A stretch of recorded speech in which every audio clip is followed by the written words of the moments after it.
Olá, tudo bem? Então, vamos dar prosseguimento aí às nossas publicações sobre coronavírus, principalmente o coronavírus relacionados à gravidez, já que eu, como ginecologista, obstetra e também com certificado de atuação em medicina fetal, ou seja, eu também sou fetólogo e além da formação de nutrologia e estratégia ortomolecular. Antes de iniciar este vídeo, esta aula, na verdade, que eu vou tentar passar para vocês, é uma aula que foi disponibilizada pela OPAS e Organização Mundial de Saúde, não fui eu quem fiz essa aula, mas eu vou tentar destrinchar para vocês os principais aspectos, tanto para os profissionais de saúde, como tentar trazer uma linguagem mais adequada para os pacientes, tá bom? O tempo ele é bem curto, né? Para a gente ficar atualizando e a busca de mais informações, elas são fundamentais para passar para vocês aqui também. Mas, em primeiro lugar, eu gostaria de ressaltar, até por ter a formação tradicional, ginecologia, obstetrícia, medicina fetal, e também a realização de cursos em estratégia ortomolecular e em nutrologia, que não existe nenhum soro venoso para ser administrado às gestantes, tá certo? O tratamento endovenoso, que geralmente é feito nas gestantes, ele pode ser muito, na maior parte das vezes, né, como já acabei de falar, se for um caso de tratamento antibiótico terápico, tá bom? E também a administração de ferro venoso, é uma das situações para determinados graus de anemia, e geralmente isso é realizado tanto pelo obstetra como também pelo hematologista, mas estou me posicionando frontalmente contra a administração de soroterapia endovenosa para gestantes. De qualquer forma, vamos lá para a nossa aula e eu vou compartilhar com vocês aqui justamente essa aula, perfil clínico epidemiológico de gestantes com infecção pelo coronavírus 19. Então, toda vez a gente vai falar COVID-19. Foi uma aula que foi disponibilizada no dia 3 de março de 2020. Bom, primeiro, caracterização das publicações sobre o COVID-19 e gravidez. Nós temos 3 autores nessas 3 publicações, Shen, Zhu e Liu, com o número total de pacientes de 21, então 9 para os 2 primeiros, cada um, e 3 para o terceiro, né? E o hospital, os respectivos hospitais, certo? E também a data de captação dos pacientes. Então, são estudos que são bem recentes. Um foi publicado no Lancet, outro na revista de Pediatria Translacional, e um é um pré-print, é uma pré-publicação. Então, estão aqui os artigos. Depois eu vou tentar até disponibilizar cada um desses artigos. Todos esses artigos, graças a Deus, estão sendo disponibilizados de maneira gratuita devido à pandemia que ocorre aí na população. Vamos lá. Qual o perfil epidemiológico dessas pacientes? A idade, todos os estudos, no caso dos 21 pacientes, a mediana foi de 30 anos e o mínimo e máximo foi de 25 a 40 anos. Os contatos com pessoas infectadas, 4 de 9 tiveram contato com familiares, 3 tiveram visitas aos hospitais, dos 3 que foram analisados, e visita em área acometida, 4 de 9. Eu sei que muitas vezes esse número pode não bater, justamente porque a gente teve, isso é uma aula que não foi elaborada por mim, tá certo? Então, é comum a gente ter algumas dúvidas, mas o que é importante a gente saber? Contato com familiares, visitas a hospitais ou visita em área acometida são fatores de risco e fazem parte desse perfil epidemiológico das gestantes que foram infectadas pelo COVID-19. Qual a idade gestacional no momento da infecção? Em geral, terceiro trimestre, no mínimo ao máximo de 36 a 40 semanas, e pós-parto, 3 a cada 21 dias também tiveram a infecção no pós-parto. Aqui cabe ressaltar algo bem interessante, porque é óbvio que com os sintomas iniciando essa epidemia iniciou em dezembro de 2019, nós estamos em março, então vai ser comum a chegada dos casos do terceiro trimestre. E daqui a algum tempo pode ser que a gente já pegue os casos do segundo trimestre ou até do primeiro trimestre. Até a publicação desta aula não tinha nem a infecção por um recém-nascido. E hoje a gente já tem um recém-nascido infectado pelo Covid-19. Vamos voltar para a aula. A procedência. Todos os casos foram da província de Hubei, na China. Os hospitais e data de atendimento. Aí tem aqui, 20 de janeiro, no Hospital de Zhongnan, no Multicêntrico, 5 hospitais de Hubei, de 20 de janeiro a 5 de fevereiro, e de Tongji, de 2 a 5 de fevereiro. Vou voltar aqui.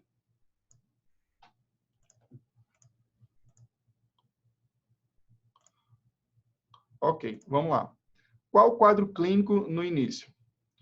Os quadros clínicos eram caracterizados por febre, tosse, dor de garganta, diarreia, mialgia, que é dor muscular, fraqueza e dispneia. Os resultados do exame de imagem: pneumonia como opacidade difusa, padrão em vidro fosco, consolidação irregular dos pulmões e bordas borradas na tomografia computadorizada.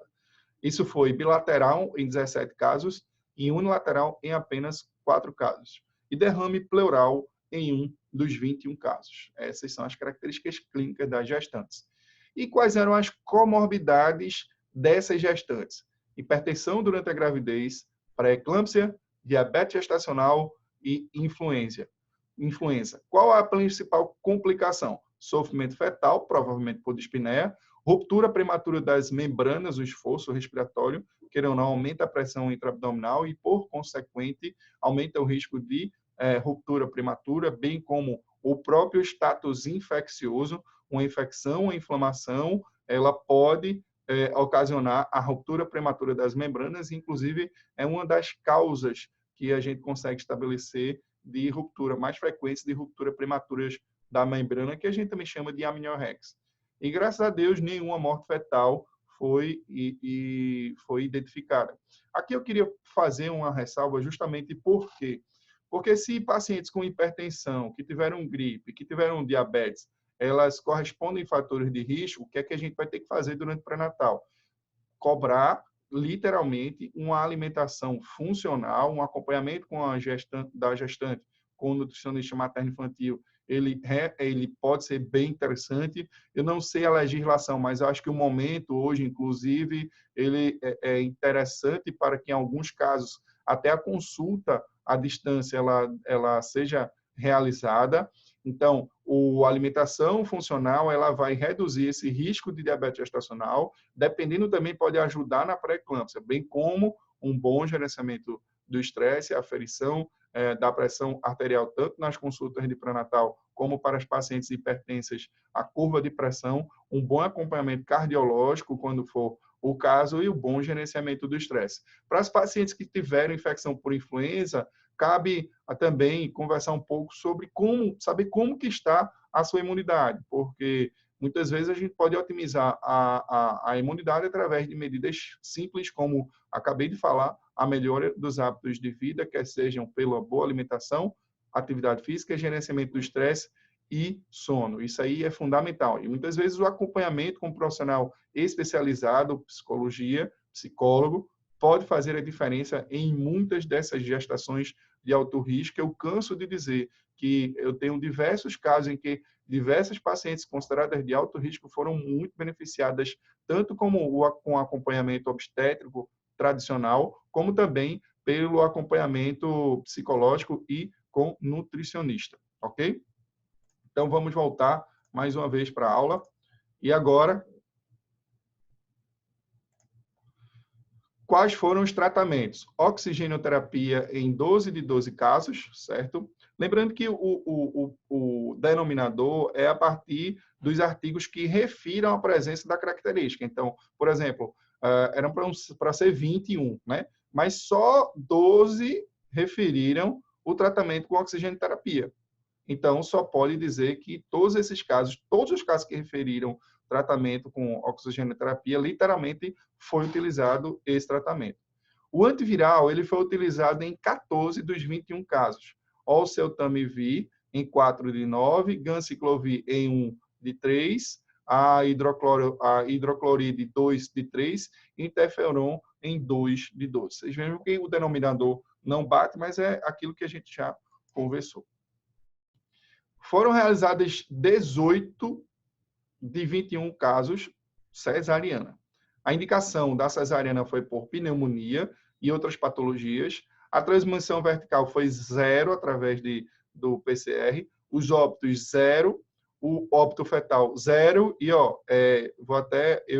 talvez eu tenha falado que não tinha acontecido um óbito, né? Mas aqui a gente já tem um óbito, não sei se exatamente pelo coronavírus, vamos ver mais adiante, mas ocorreu um de 21 óbitos. Então, vale a pena também conversar um pouco sobre essa questão da via de parto, certo? Via de parto, em geral, o melhor parto é um parto que a mulher escolhe. Tradicionalmente, a gente sempre vai dizer que o parto normal é melhor para a mãe e para o bebê, mas esses casos de suspeita de coronavírus colocam a mulher numa situação de insuficiência respiratória, dificuldade, né, para respirar, e aí o parto normal ele acaba sendo mais difícil. E sem considerar que a gente deve analisar toda a questão de um planejamento, tá certo? É super importante analisar nesse período de pandemia o que é que realmente vale a pena. Até porque as urgências obstétricas elas podem estar superlotadas e muitas maternidades acabam tendo também sendo dentro de um hospital em que possui outras clínicas e que vão ter pacientes de risco. Então, existe sim o risco de contaminação no hospital, o que não significa que, por exemplo, eu estou apoiando o parto domiciliar. Eu não tenho experiência nenhuma com parto domiciliar, eu não fui treinado para parto domiciliar e eu continuo defendendo o que eu fui treinado e a minha prática, que é justamente o parto dentro de um ambiente de maternidade, um ambiente hospitalar.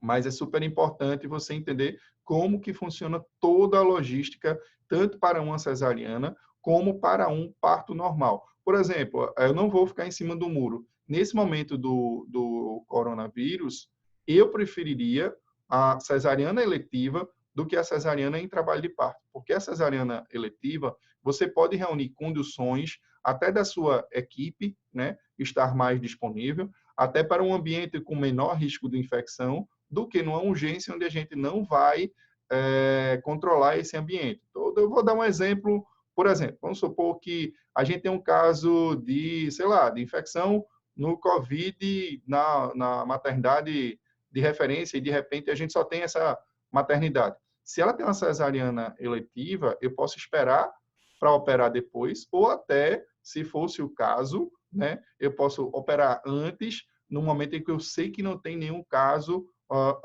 de infecção. Isso é só um exemplo tosco, tá bom, pessoal? Enquanto que, numa situação de urgência, na cesariana, no trabalho de parto, por exemplo, eu não tenho como controlar. Se cair no dia que tem alguém infectado lá, vai ser aquele dia, e a gente não vai poder escolher.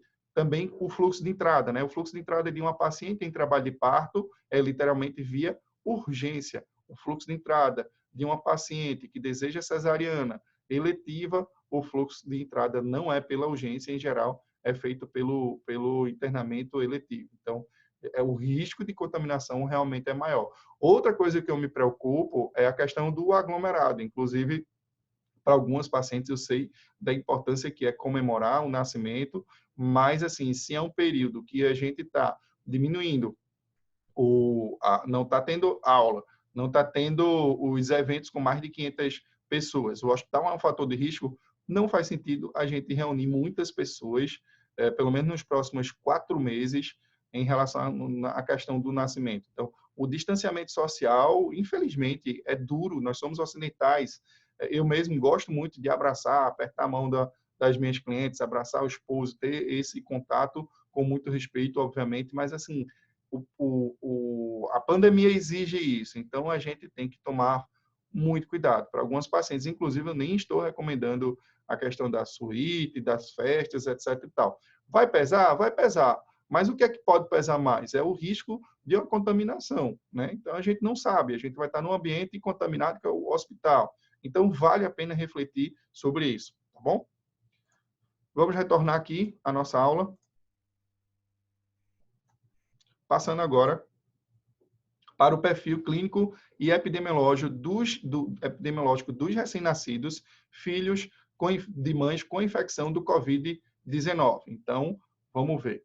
Dos 22 pacientes, certo? Mais uma vez, a gente já viu quais foram os artigos, né? São 22 e as mesmas revistas, os mesmos autores, tá bom? O sexo, em geral, 10 foram homens, 3 foram mulheres. A proporção de um homem para mulher foi de 10. Pré-termos foram 10, menor de 37 semanas, maior que 37, 12. Nós tivemos 2 gêmeos. Todos os casos vieram da província de Hubei, na China. Os hospitais e datas de atendimento também, mais ou menos no mesmo período, 20 de janeiro a 31 de janeiro, de mesmo período, e de 2 a 5 de fevereiro. Perfil clínico dos recém-nascidos. Quadro clínico no início, sintomas gastrointestinais, 4 em 10, febre, 2 em 10, baixo peso ao nascer, olha aí a importância da restrição do crescimento, correlacionado com infecção pelo coronavírus, e aí pode ser decorrência do quadro respiratório e a falta de oxigênio, então, por isso, o cuidado em ter uma boa placentação, em ter um bom e adequado desenvolvimento fetal. Estresse, então, 4 de 19 tiveram baixo peso ao nascer, estresse respiratório, 2 em 10, pneumotórax, 1 em 10, taquicardia, 1 em 10. Resultado do exame de imagem, anomalia em raio-x de tórax, 7 em 10, apga de 1 minuto, maior que 9, foram 12 de 22, e maior que 9 no quinto minuto, que é o primeiro para o primeiro minuto, e o do quinto minuto, maior ou igual a 9, 20 de 22. Até aquela data, 3 de março, foi publicada essa aula pela OPAS, a Organização Pan-Americana de Saúde e a Organização Mundial de Saúde, não haviam casos de transmissão vertical. Quais eram as principais complicações e o tratamento dos recém-nascidos? Complicações: trombocitopenia complicada com problemas hepáticos, então metabolismo do fígado, e tomar muito cuidado com o metabolismo também na questão hematológica, choque refratário, falência múltipla de órgãos, coagulação intravascular generalizada, preocupação maior das pacientes com trombofilia, insuficiência respiratória. Tratamento: oxigenoterapia só precisou de 1 em 10, infusão de gama-globulina 1 em 10, transfusão de hemocomponentes 2 em 10, hidrocortisona e heparina 1 em 10. Óbitos: 1 de 22, 5 curas em 10 e hospitalizações 4 em 10. Lembrando que muitas vezes o denominador não bate, foi o que a gente começou já no início da aula, tá bom? Bom, pessoal, é isso. Eu gostaria também de enfatizar que nesse período da infecção pelo coronavírus, a gente deve perder o medo na realização de exames de raio-x ou de tomografia computadorizada quando indicados. Na verdade, o que a gente está querendo promover é o que a gente chama de risco-benefício. O benefício do exame de imagem para tentar identificar as lesões características da infecção pelo coronavírus são imensamente superiores ao risco de algum defeito que pode acontecer na gravidez, né, de alguma malformação fetal. Esse risco ele vai ser maior no primeiro trimestre e, obviamente, existem medidas, capotes, situações que a gente pode restringir para que essas radiações elas sejam mais específicas no tórax, tá bom? Protegendo, assim, o bebê. Se você gostou desse vídeo, compartilhe, curta. Se tiver aí no canal do YouTube, você pode também se inscrever no nosso canal, ativar as notificações aqui no sininho que tem embaixo. Compartilhe com as pessoas que você julgar interessante. Vamos nos unir para combater essa pandemia do coronavírus, em especial atenção para as nossas gestantes. Um abraço a todos, fiquem com Deus e fiquem também acompanhando nossas postagens. Eu estarei nesse período muito atento às principais publicações, sobretudo envolvendo meu público, que é o público materno-infantil. Um abraço a todos. Mais uma vez, fiquem e permaneçam com Deus.